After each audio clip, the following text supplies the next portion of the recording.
y los tiburones y las rayas son 10 veces más difíciles.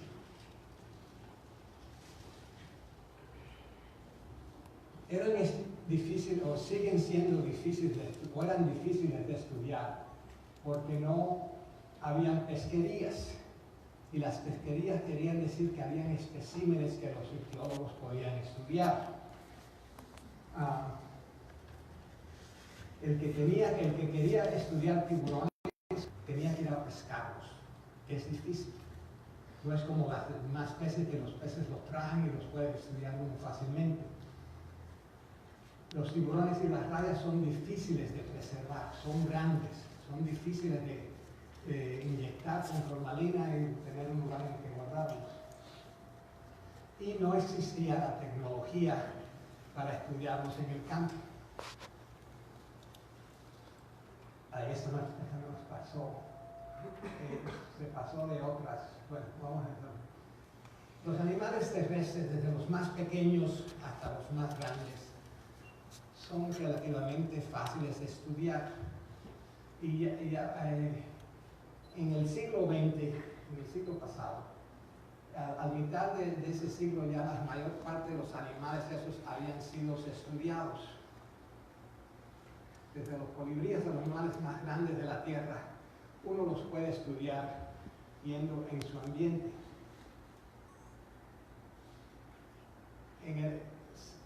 Al poder observar esos animales, uno puede seguir el ciclo de su vida y simplemente con una libreta o una cámara uno puede documentar su ciclo. Si van a estudiar algo, yo creo que es preferible escoger los animalitos pequeños porque los animales grandes les pueden dar un susto a veces aún. Pero ya en los 1600 empieza la gente a estudiar los tiburones. Ese pueden ver cómo está tan arrugado porque se da cuenta de que no tenían congelación en aquel entonces y para transportarlo era muy difícil y se secaba mucho. En los 1800 los científicos, los ictiólogos empiezan a describir los tiburones que hay. El primer censo que hace eso es en los 1841 que sale un trabajo llamado Pleistoman, que ya describe las especies en gran detalle, con gran certeza. Y empiezan por uno de los próximos 50 años a describir las especies de tiburones. Otro que hizo uno de los grandes trabajos de tiburón fue Samuel Darwin, que en el 1913 publica uno nuevo, o sea que uno casi 50 años más tarde que el anterior. Él había descrito el tiburón, el frill shark, el Chlamydoceras, y hace un bello trabajo de los tiburones que se conocían en aquel entonces. Pero en el siglo XX es cuando amanece la biología de tiburones. Ahora bien, dense en cuenta que en la ictiología es un campo que ha estado paralizado, psicológicamente paralizado por unos 300 años. Siguen haciendo lo mismo que hacían hacía 300 años, o sea, describiendo especies. Cuando los otros grupos que estudiaban desde insectos a aves, a mamíferos, cuando esos grupos pasaron por la etapa descriptiva y empezaron a estudiar la biología de los animales, bueno, los ictiólogos todavía estaban continúan describiendo especies.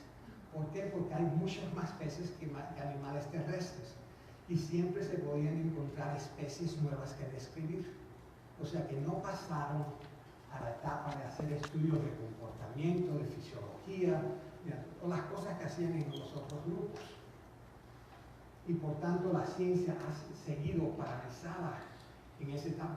Claro, los peces son mucho más difíciles de estudiar que los mamíferos terrestres, las aves o los reptiles. Solamente los peces muy pequeñitos como los guppies o los dolphins se pueden mantener en un acuario, los peces grandes no se pueden mantener en un acuario, y cuando los mantienen en acuario no se puede ver el ciclo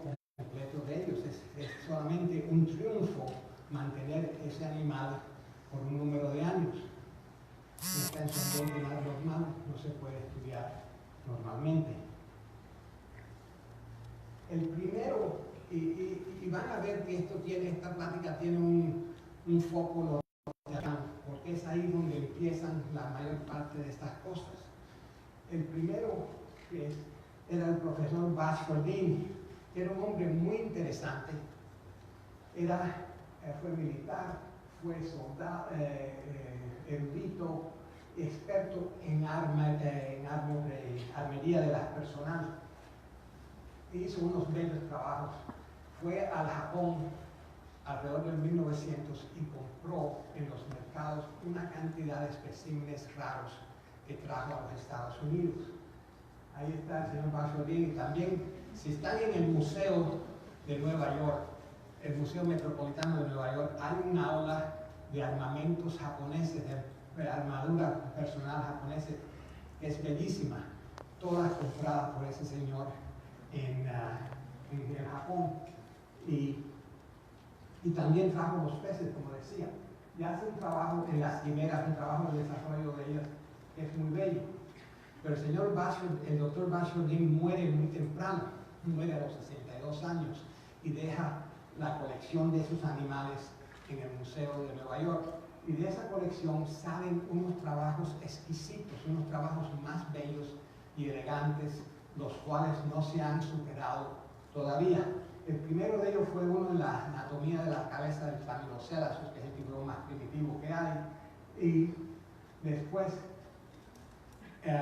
Eugene Gudger, que era un ictiólogo muy famoso, toma posesión de esos, no posesión, sino dirección de esos especímenes, y se hacen unos trabajos muy bellos.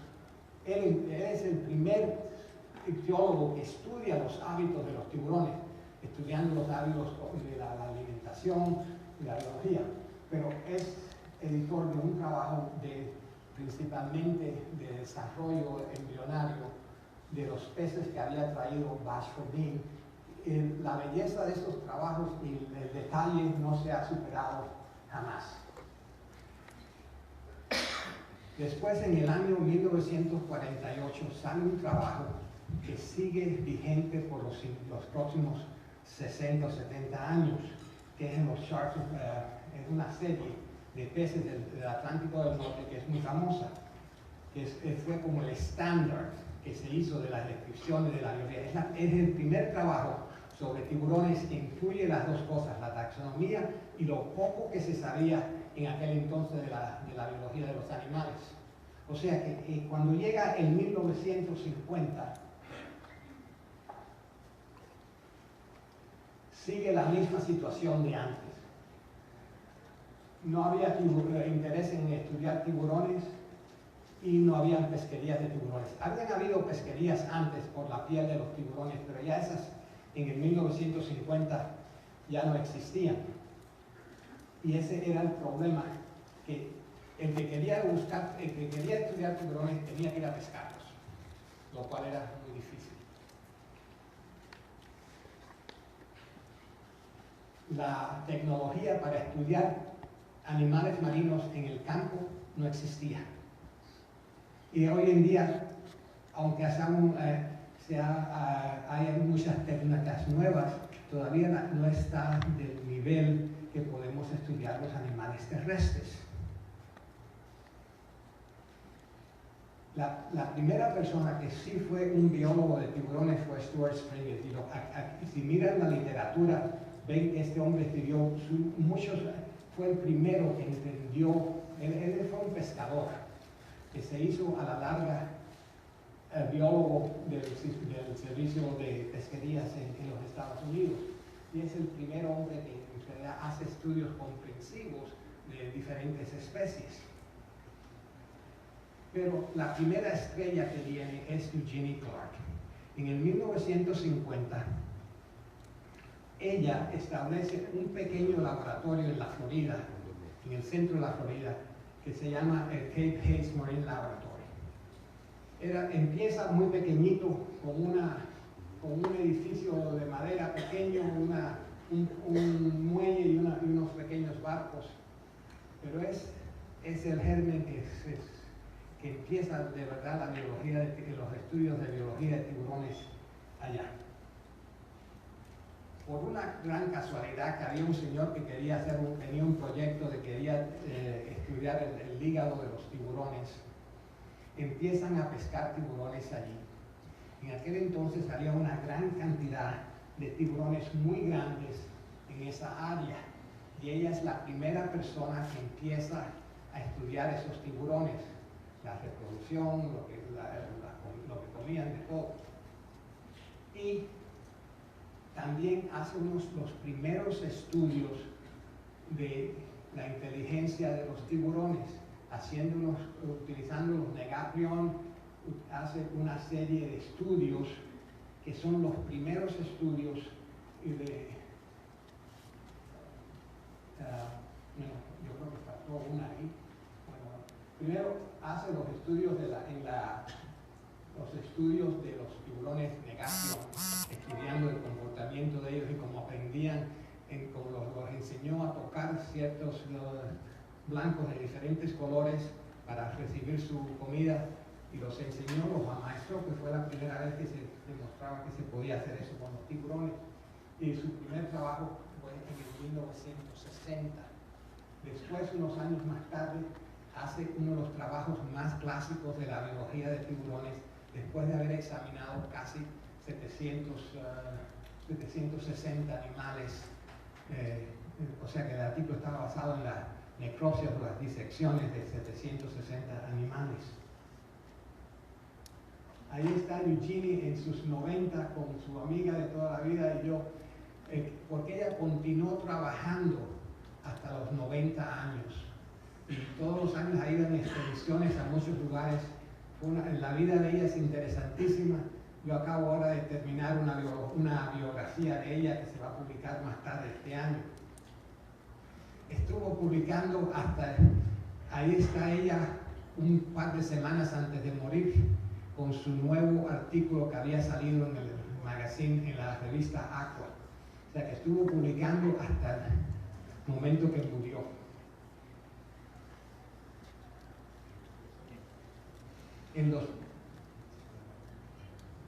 Ok, bien, me oye mejor. Parece muy alto, no está muy alto. Bueno, en los 1960 y 70 hay 4 factores que se unen a hacer posible la biología, el estudio de biología de tiburones.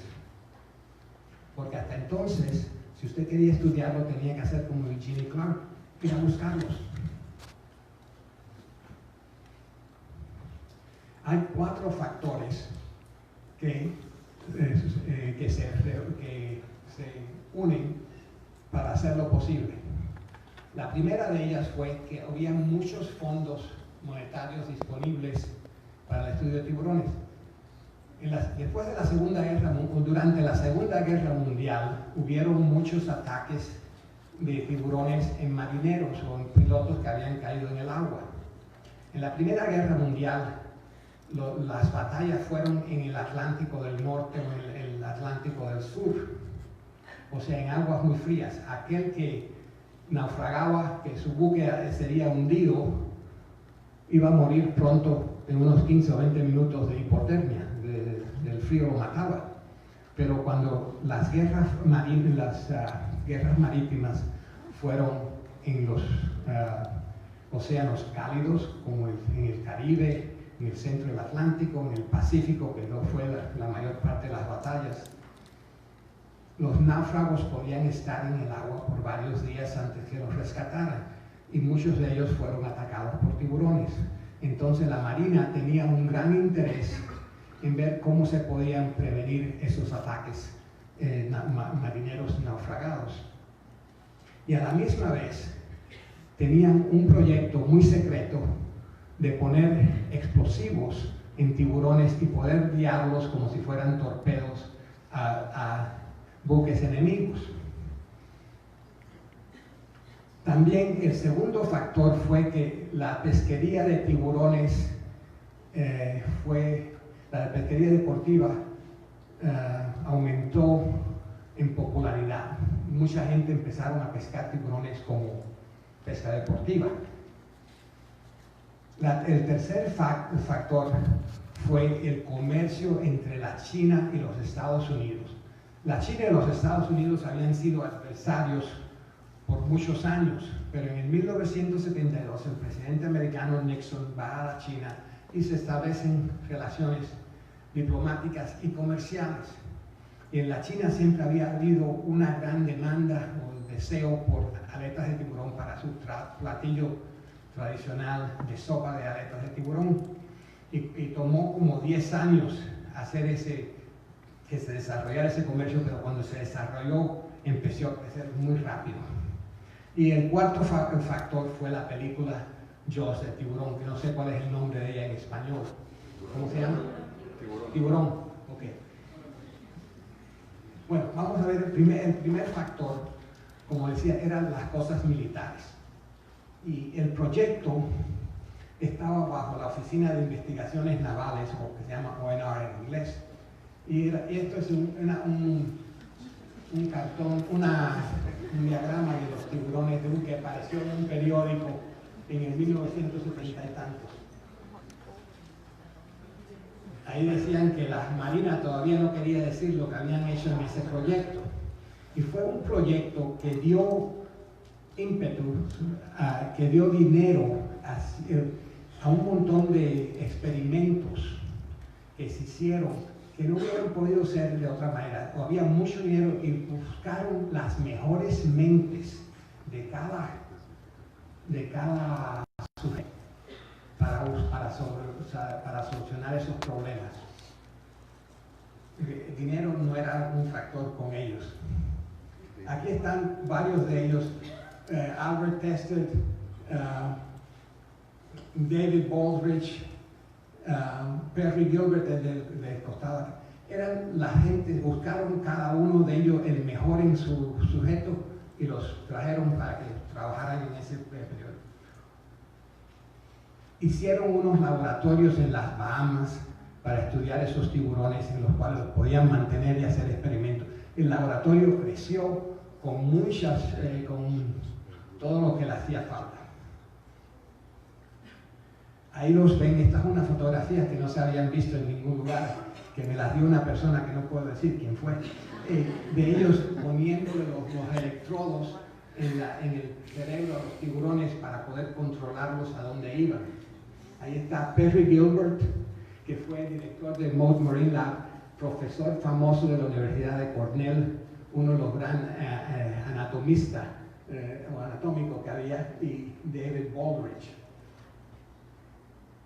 Ahí nos ven conectando los aparatos para guiar el tiburón bajo el agua. David Baldrige, que fue muy buen amigo mío, era una de las personas con la mejor mente que yo he conocido. Él era químico, tenía un doctorado en química orgánica y física de Berkeley. Y era el capitán más joven de la Armada Americana. El capitán en la Armada Americana no es el capitán del ejército, que es muy bajo. El capitán va debajo de los almirantes, o sea que es un puesto muy alto. Pero era un químico, un científico de primera, hizo los experimentos, lo que sabemos que los tiburones utilizan el hígado como su órgano de flotación, lo debemos a ese hombre, que hizo unos experimentos sumamente elegantes para contestar la pregunta. Él sabía cómo hacer la pregunta correcta y cómo contestarla correctamente para aprender de ella. Yo considero uno de los hombres más inteligentes, 4 o 5 más inteligentes que he conocido. Y se murió hace unos pocos meses, y aún así a la edad de 92 y 93 tenía una mente más clara que la mía.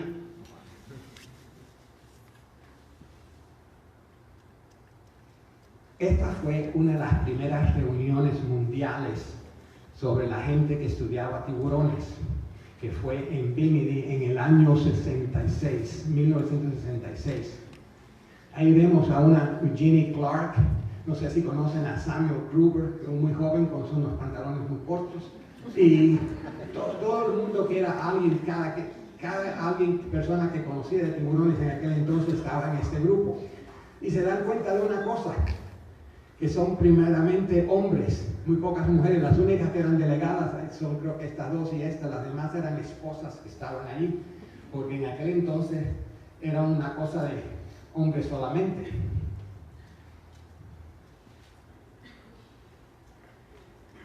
El segundo factor que hace posible el estudio de los tiburones es la pesca deportiva y las competencias que habían de pesquerías. La pesca y las competencias se traducían en especímenes, que antes no había. Si no puedes ver los especímenes, no podías estudiarlos. No había tecnología de estudiarlos en el campo, o sea que hacía falta tener especímenes. Y en aquel entonces los biólogos iban de competencia a competencia a examinar los tiburones, porque era la única manera que se podían conseguir los datos. Hay que darse cuenta que la mayor parte de los conocimientos que tenemos de tiburones han sido obtenidos por estudios anatómicos, porque no había otra manera de obtenerlos. Eso es lo que decía. Los estudios fisiológicos eran muy pocos, solamente hay un par de especies que se podían mantener en cautiverio, y la mayor parte de estudios fisiológicos fueron hechos en escuelos acantias o en musteros canis, que eran las únicas que se podían mantener en cautiverio. El tercer factor fue la pesquería de las aletas, que empezó a crecer geométricamente. Eso resultó en interés en controlar esas pesquerías y resultó en un plan de manejo.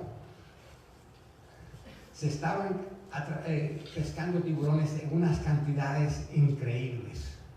Era fácil ir en cualquier barco por un día y tener 150 tiburones, de escoger cuál vas a examinar. No los podías examinar todos, tenías que 20 o 30 o 40 al día. Se podían escoger.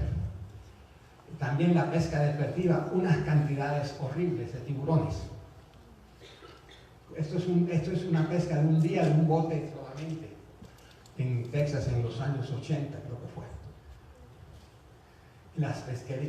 La cantidad de aletas que se mandaba al oriente era increíble. Yo visité algunas de las empaquetadoras en aquel entonces, y las aletas de tiburón estaban en sacos de 100 o 200 libras ahí esperando a ser clasificadas. Tenían una warehouse, una tienda de esas entera. Ahí ven como tenían los sacos de aletas, hay un lugar muy grande y las 3 mujeres clasificándolas el día entero. Bueno, resulta todo esto en un plan de manejo en el 1992 que hace que la pesca deje de crecer. Yo fui el biólogo que hizo ese plan de manejo. Y entonces, desde entonces hemos controlado esa pesca de manera que se pueda, y se han puesto más y más restricciones en la pesca de tiburones.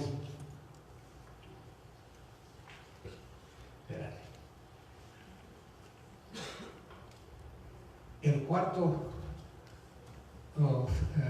factor fue la película Tiburón, la cual es un fenómeno muy interesante. Al principio, los resultados de esa película inmediatos fue una gran matanza de tiburones. Y a la misma vez, el personaje de Matt Hooper le dice a los niños que hay tal carrera como ser biólogo de tiburones. Y eso les pone el germen en la cabeza que piensan decir, yo quiero ser como Matt Hooper. Y entonces, en ese entonces, todo el mundo que podía ir a pescar iba a pescar tiburones y se sentían como gran héroes haber matado un tiburón. Había competencias de pesquerías en las cuales usted podía recibir un premio por los más tiburones matados, o el número más grande de kilos traídos, desembarcados. O sea que mientras más tiburones mates, mejor. Porque era la psicología que esa película causó. Hasta los niños chiquitos iban a pescar tiburones. Ahora bien, a la larga, la película fue muy interesante, porque primero creó un género de televisión sobre tiburones. Shark Week, muchos programas sobre tiburones, sobre todo sobre tiburones blancos. Y muchos muchachos que se metieron en ese negocio querían ser biólogo tiburonero. Pues habían tanta gente que no habían suficientes plazas para todo el mundo. Y muchos de ellos hicieron su propio grupo de conservación, porque las universidades, las ONG, los gobiernos no podían absorber toda la gente que quería ser tiburonero. Entonces ellos crearon sus propios grupos. También resulta otro fenómeno interesante, que los tiburones son seres totémicos. Voy a explicar eso en un minuto. Y la biología de tiburones se convierte entonces no solo en la conservación, sino en la adoración de tiburones. ¿Qué digo por totémico? Totemismo es un concepto que nace en los 1800, en las cuales se ve que la gente tenía una relación emocional con los tiburones. Entonces el animal se refiere como el tótem y es sagrado o venerado. No se puede entonces tocar, molestar, comer, nada de eso. A la misma vez uno protege el tótem o el tótem lo protege a uno. Y el totemismo siempre incluye el ponerse imágenes del tótem. Como los aborígenes de Australia se podían poner un canguro, que era el tótem del canguro, nosotros hacíamos. Y el tótem viene la palabra de los totem poles, que son unos postes que hacían los indios del noreste de los Estados Unidos y Canadá para sus dioses o cosas sagradas. Hoy en día vemos el totemismo en ponerse los tatuajes que son tan comunes sobre tiburones. Otra cosa que vemos del totemismo de los tiburones, vemos que por muchos años no había casi nada descrito sobre tiburones, pero ya entonces empiezan a salir unos picos. Cuando todos esos chicos llegaron de ser de edad que podían hacer artículos y eso empezaron a escribir cosas de tiburones. Muchos de los artículos no dicen nada nuevo, pero son artículos de tiburones. En algunos casos se veía que una sola persona en el mundo, si habían 25 artículos sobre el tiburón blanco, una persona había escrito 20 de ellos, nada más que indicando que el tiburón blanco es aquí o el tiburón blanco allá o algo así, pero no decían muchos. Que yo sepa, solamente hay 2 artículos que avanzan la frontera de lo que sabemos en los últimos 10 años sobre tiburones blancos. Y son los 2 estudios japoneses sobre cómo las crías son nutridas por la hembra y sobre la dentición de esos animales. Claro que con la telemetría maravillosa que tenemos hoy en día podemos saber cómo un tiburón blanco se desplaza en ciertos lugares que antes no lo podíamos ver. Antes sabíamos que estaban ahí, pero nunca sabíamos exactamente lo que hacían. Hoy en día tampoco sabemos lo que hacen, pero sabemos dónde están. O sea que hemos aprendido un poco de eso.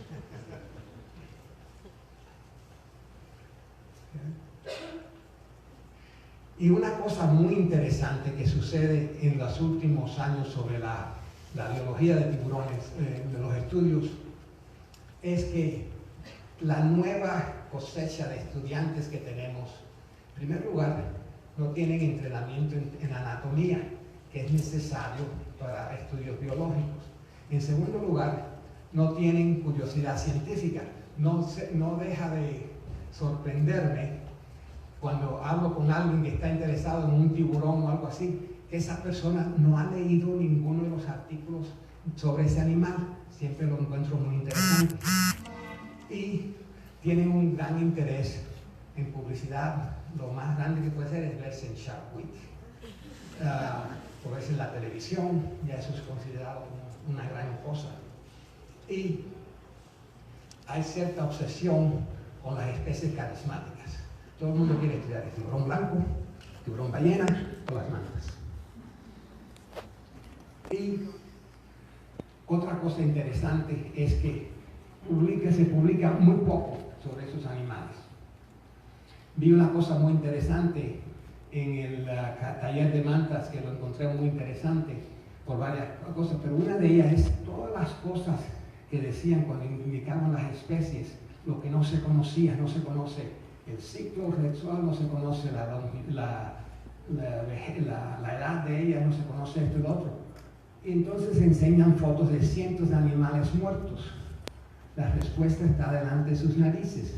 Hay que ver esos animales que hay ahí en la pesquería para ver cuáles son los detalles, para cómo utilizar esa información más tarde, pero no hay inclinación a hacer eso. Otra cosa también es que, muy interesante, es que hoy en día muchas de las personas estudiando tiburones, eso me lo dijeron a mí hace ya como 10 años y me tomó más tiempo verlo, que muchos de ellos se odian a nosotros. No sé por qué, en vez de considerar una persona que está ayudando a resolver los problemas, las preguntas que tenemos, no les gustan los otros y no citan sus propios artículos, aunque sean muy relevantes a lo que están escribiendo, no los mencionan, porque no me gusta esa señora. Y ahora consecuentemente, tenemos muchos problemas con la literatura. Hay muchas revistas y hay muy poca gente que está cualificada para revisar artículos. Perdón. Los manuscritos rechazados hoy por una revista simplemente son mandadas a otras. Y lo interesante es que gente sin experiencia ninguna en tiburones o en rayas resultan ser los revisores de eso, porque los editores tienen gran necesidad de revisores y no los encuentran. Yo le digo por mi propia experiencia que en la revista de la cual yo soy editor, a veces hemos tenido que mandar un artículo a 27 científicos antes de que podíamos conseguir 3 que estaban de acuerdo en hacer la revisión. O sea que un editor que no tenga los recursos que tengo yo, es una cosa muy difícil encontrar revisores que quieran hacer eso, que es una contribución científica que uno hace. Uno puede hacer que se publiquen las cosas o que se demoren, pero hoy en día la gente que es rechazada por una revista van a otra y a otra y a otra y a otra y a la larga van a una revista en cual el editor necesita más artículos para llenar esa revista y acepta cualquier cosa que no ha sido revisada. O sea que cuando lean algo de tiburones tienen que utilizar su propio juicio cuidadosamente de ver cuáles son los hechos, cuáles son los datos y si las conclusiones siguen a esos datos. Tienen que revisarlo cuidadosamente, no pueden creer todo lo que lean. Y otra cosa que es única de las cosas de tiburones, por las dificultades que hay de hacer experimentos, las dificultades que hay de hacer observaciones, no se replican las cosas. En otras ciencias, en química o en física, si usted dice que usted obtuvo tal cosa, tal resultado, inmediatamente va a haber alguien que lo va a hacer de nuevo, a chequear si lo que usted dice es correcto o no. Pero en las cosas de tiburones, cuando una cosa incorrecta se publica, dura docenas y docenas de años en la literatura antes que se corrija. Por ejemplo, el tamaño del tiburón blanco. el cual yo hice un artículo hace un buen número de años, había la talla de 21 pies, que es 7 metros, de un señor que había dicho, un señor que estaba en Cuba, había dicho que él había visto un tiburón blanco de 7 pies y se entró en el libro de Beagle and Schroeder en el 1948. Una vez que entraba en ese libro, era sagrado esa información y siguió así. Hasta que yo me di cuenta que ese señor había encontrado el tiburón blanco más grande, el tiburón tigre más grande, la camada de tiburón más grande y todo. O sea que uno podía escoger que las cosas de Cuba son más grandes o que ese no era exagerado. Pueden escoger. Pero todos los demás, ninguno sobrepasaba 19 pies, o sea que son 5 metros o algo así. Y el otro estaba mucho más grande. Y los gigantes no existen en los tiburones. Todos los tiburones son la talla máxima es la talla máxima y rara vez encuentras uno que sobrepase esa talla.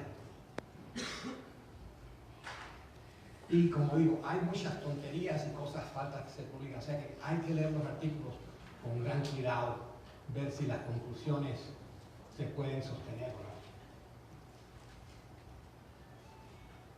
no. Uno de los problemas que encontramos en la publicación, hace unos años, empezamos, Fernando Marte y yo y Gaby Nero empezamos a hacer una publicación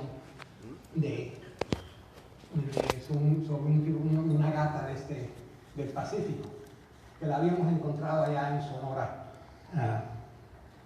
lo cual lo publiqué sobre mi libro de eso. Pero nos demoramos mucho, gracias a Fernando Márquez, perdiendo los especímenes, mi amigo, mi buen amigo. Es una cosa mexicana porque nos pusieron, el PRI no podía mantener un congelador porque no pagaba la cuenta, entonces nos pusieron en un congelador privado y no pagaron también y los botaron, y cuando vine aquí no estaban. Es una tragedia. Pero después aparecen 4 chicos que no habían, las únicas gatas que ellos habían visto tenían 4 patas y publican un artículo sobre una nueva gata. Y era exactamente, cuando lo tratamos de publicar, lo rechazaron porque se lo mandaron a un revisor aquí en México, el cual quería que yo me pusiera con alguien más de México para hacer eso. Y lo rechazaron 2 veces por ese señor y a la larga él se lo pasa a los alumnos, no sé quién será, no me interesaba. Pero así son los problemas que había, los problemas que tenemos en las cosas de tiburones. Faltó una diapositiva ahí en la cual yo indicaba que los problemas que tenemos es la falta de revisores, o revisores, por ejemplo, una cosa que veo yo como editor, revisores que dicen, ese artículo no sirve, pero yo lo puedo arreglar. O sea que él quiere ser parte de ellos. En mi caso, yo por supuesto no le hago caso. O revisores que utilizan algo que han visto y lo publican ellos con su nombre, que es lo que ha sucedido 2 veces ya desde que yo estoy editor en esta revista. Pero bueno, for those that did not follow my Spanish, you can get this issue of Marine Fisheries Review in which it summarizes basically what this lecture is all about. Ok, regresamos a español.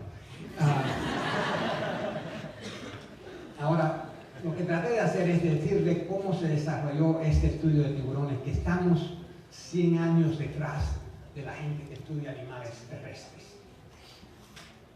Y es muy problemático, tiene muchos aspectos, es muy interesante desarrollado el estudio por toda la gente. Es magnífico ver este grupo tan grande que está interesado en peces cartilaginosos. Es muy bello ver un grupo tan grande. Ahora vamos a tratar de contestar algunas preguntas que tengan o comentarios que quieran hacer. ¿Quién es el primero? Nadie. Esto no lo he visto jamás. ¿Cómo empezó usted a estudiar tiburones? Bueno, yo estaba estudiando pesticidas, estaba estudiando los efectos del DDT en la jaiba, el Caliniptes sapidus. Y un día yo me fui del laboratorio temprano, pero más tarde alguien trajo un tiburón. Yo no lo vi, pero al día siguiente, cuando voy a abrir el frigorífico para sacar la comida de los cangrejos, había una mandíbula de tiburón grande así. Y da la casualidad que yo reconocí los dientes como ser un negaprion. Y yo dije, ¿quién cogió el tiburón limones del negaprion? No, no era un negaprion, era un tiburón, un Carcaphinus leucas, un toro. No, son diferentes. Me dijeron, mira, lo identificó el doctor Anderson. El doctor Anderson no hubiera hecho ese error. Tal vez. Dice así, agarré una cuchilla, saqué un diente para llevarlo a la casa para chequear. Alguien me preguntó qué hace. Yo tengo una colección de dientes, me llevo uno. No, era que yo quería extraer lo que estaba seguro. Y me di cuenta que era el tiburón, el negaprion.